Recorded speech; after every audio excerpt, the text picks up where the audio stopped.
तर नमस्कार, स्वागत करतो तुमचं आपल्या त्या मास्टर शिंदेवरती. आज आपण बघणार आहोत जी की जनरल नॉलेज क्वेश्चनचा पार्ट 3. तर याच्यामध्ये मी तुम्हाला सांगणार की जागतिक निदर्शक आणि रँक किट्स म्हणजेच. तर याच्यामध्ये मी तुम्हाला घेऊन आलेलो आहे खूप सारे जी के जनरलचे प्रश्न, जे नॉलेज प्रश्न तुम्हाला पोलीस भरतीसाठी एकदम इम्पॉर्टंट असणार आहे आणि तुमच्या जी केसाठी पण खूप इम्पॉर्टंट असणार आहे. तुम्हाला जगामधील घडलेल्या घटना, गेलेला भूतकाळ संपूर्ण या जी के नॉलेजमध्ये मी घेऊन आलेलो आहे. कोणती लढाई कधी झाली, भारताचा पराक्रम किती आहे, संपूर्ण दहशतवाद, अशा संपूर्ण जी के जनरल नॉलेज हा प्रश्नसंचमध्ये आहे. तर व्हिडिओला लाईक करून एकदा चॅनलला नक्की सबस्क्राईब करा, जेणेकरून तुम्हाला पार्ट 5 पण लवकरच बघायला पार्ट 4 पण लवकरच बघायला मिळेल. सॉरी, हा पार्ट 3 आहे. तर पार्ट 3 हा तर पहिले 2 पार्ट मी अपलोड केले, त्यांना खूप कमी व्ह्यूज आले, तर त्यांना पण भरपूर प्रोत्साहन द्या आणि डिस्क्रिप्शन बॉक्समध्ये लिंक दिलेली आहे, तिथे जाऊन तुम्ही पार्ट 1 आणि पार्ट 2 बघा. तर हा पार्ट 3मध्ये आपण आज खूप इम्पॉर्टंट जे ते प्रश्न आज बघणार आहोत. तर जागतिक शांतता निदर्शक भारताचा क्रमांक कितवा? तर बोललो होतो एकदम इम्पॉर्टंट प्रश्न आहे, तुम्हाला उत्तर माहितीच नसणार आहे, मला माहिती. याचं जागतिक निदर्शकांत भारताचा क्रमांक कितवा आहे याचं उत्तर तुम्हाला कोणालाच माहिती नसेल, तर मी तुमच्यासाठी उत्तर पण घेऊन आलेलो आहे की 115वा आहे. त्याच्यानंतर खाली नेक्स्ट क्वेश्चन, जागतिक दहशतवाद निदर्शकांत भारताचा क्रमांक कितवा? तर निदर्शकांत भारताचा क्रमांक कितवा आहे तुम्हाला माहिती नसेल, तर तो आहे 14वा. त्याच्यानंतर नेक्स्ट क्वेश्चन, जागतिक आनंदी दिग्दर्शकात भारताचा क्रमांक कितवा आहे? तर कितवा आहे? तर तो आहे 118वा. त्याच्यानंतर खाली जागतिक भूक दिग्दर्शकात भारताचा क्रमांक कितवा आहे? तर तो आहे 101वा.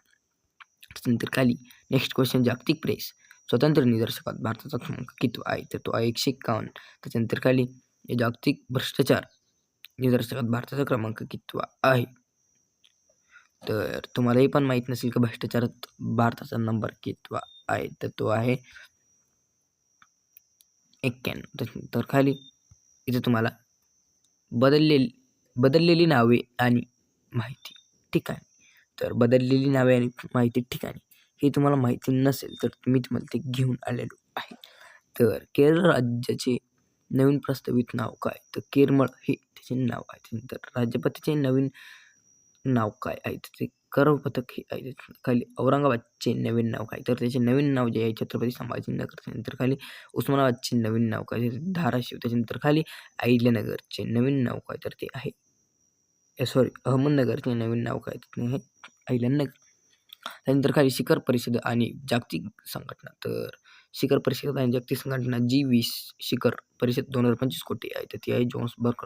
त्यानंतर खाली पहिली AI शिखर परिषद कोठे पार पडली? तर ती पॅरिस येथे पार पडली. त्यानंतर युनोचे सरचिटणीस कोण आहेत? तर ते इनोस गुटेकर हे आहे. त्यानंतर खाली वॉचचे प्रमुख कोण आहे? तर ते टेग्रो ॲथोम बॅसोत हे आहे. त्यानंतर खाली जागतिक बँकेचे अध्यक्ष कोण आहे? तर ते जय बंगा हे आहे. त्यानंतर नेक्स्ट क्वेश्चन, खाली नासाचे प्रमुख कोण आहेत? ते नासाचे प्रमुख जे आहेत ते जेरेड आयझॉम्क हे आहे. त्यानंतर विशेष दिन, तर विशेष दिन तुम्हाला माहिती नसेल, काही इम्पॉर्टंट याच्यामध्ये विशेष दिन आहेत, ते काही सोपे आहेत तर काही अवघड आहेत.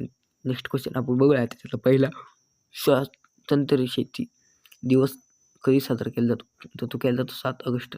त्यानंतर नेक्स्ट क्वेश्चन, जागतिक ध्येय दिवस कधी असतो? तर तो 21 डिसेंबरला असतो. त्यानंतर अभिजात भाषा दिवस कधी साजरा केला जातो? तर तो 3 ऑक्टोबर रोजी साजरा केला जातो. त्यानंतर शिवचरित्र दिवस कधी साजरा केला जातो? तो 17 ऑगस्टला साजरा केला जातो. तर व्हिडिओ आवडले तर व्हिडिओ लाईक करून चॅनल नक्की सबस्क्राईब करून ठेवा, जेणेकरून तुम्हाला पुढं क्रीडा विजयी पदक आणि स्पर्धा 2025-26 बघायला मिळेल. त्याच्यानंतर खाली तुम्हाला पुढे नेक्स्ट व्हिडिओमध्ये नेक्स्ट पार्टमध्ये पार्ट 4मध्ये तुम्हाला जागतिक निदर्शक हे पण बघायला मिळणार आहे. त्याच्यानंतर खाली विशेष दिन पण तुम्हाला बघायला मिळणार आहे. तर व्हिडिओला लाईक करून चॅनल एकदा नक्की सबस्क्राईब करा, जेणेकरून तुम्हाला संपूर्ण PDF ही जी PDF आहे ती 91 पेजची आहे. तर तुम्हाला हवी असेल तर ती पण मी तुम्हाला डिस्क्रिप्शन बॉक्समध्ये लिंक दिलेली आहे, तिथे जाऊन तुम्ही ही PDF डाउनलोड करू शकता.